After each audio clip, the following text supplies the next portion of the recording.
এসেছি কালকে পরশু দুদিন ধরে কিছুদিন ধরে 10 টাকা করে কাটমানি টাকা নেওয়া হচ্ছে। কালকে আমি প্রশ্ন করলাম যে টাকাটা যে নেওয়া হচ্ছে কিসের জন্য নেওয়া হচ্ছে।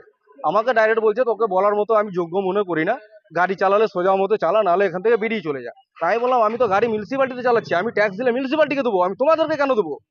এটা তো ছোটখাটো ব্যাপার, আরো বড় বড় ব্যাপার আছে। একটা গাড়ি ভর্তি হলে 20,000 25,000 30,000 করে, যার কাছে যেরকম নেওয়া হচ্ছে। পুকুরিয়া মোড় থেকে গাড়ি টেনে এনে ভর্তি নেওয়া হচ্ছে ওই স্ট্যান্ডে, যেখানটাতে গাড়ি রাখার জায়গা নাই।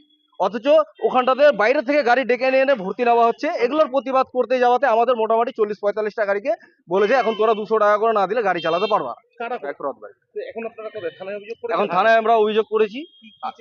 আমরা চাইছি যে এই যে কাটমানি নেওয়াটা বন্ধ হোক, আমরা যত শান্তিপূর্ণভাবে গাড়ি চালাতে পারি ওই আশায় আমরা থানায় দ্বারস্থ হয়েছি। আমরা এখন প্রশাসনের মাধ্যমে আমরা কথা বলবো, কেন এর আগে আমরা বলার চেষ্টা করেছি কিন্তু আমাদেরকে মারধর করা হয়েছে। আমাদের একটা অফিস স্টাফকে মেরেছিল, আমাদের সেক্রেটারি প্রেসিডেন্ট 4-5 জন আছে। ওরা সব টিএমসি আইএনটিসি করেছে। আর 2021-22 সাল থেকে আইএনটিসি করছে। আর আমার নাম দীপক মন্ডল, বাড়ি সুকান্তপল্লী, ঝলঝলিয়া, মালদা। আমরা 45টা গাড়ি আমাদেরকে সাসপেন্ড করে দিয়েছে। আমরা বললাম 10 টাকা করে কিসের জন্য এটা, তোরা বলছে না 10 টাকা করে দিতেই হবে। আমি কেন দেবো? তারপরে আমরা গাড়ি চালালাম সোমবার থেকে চালাবার পরে ওরা বলছে না 200 টাকার প্রত্যেক গাড়িতে ফাইন দিতে হবে, তাতে গাড়ি চালাতে দেবো না। তারপরে বলছে এগুলো এটা টিএমসি পার্টি বলছে, আমাদের সেক্রেটারি প্রেসিডেন্ট। আপনারা কি চাইছেন? আপনি কোন ইউনিয়নে ছিলেন? কোন সংগঠনটা, কোন পার্টির? কোন পার্টি না আমরা। আপনাকে কি জন্য ধরলো পুলিশ? আমি বলতে পারছি না। তোলাবাজি গেছে? না না না, তোলাবাজি কোনো কিছু নেই আমার। চলো চলো ভিতরে ঢুকাও।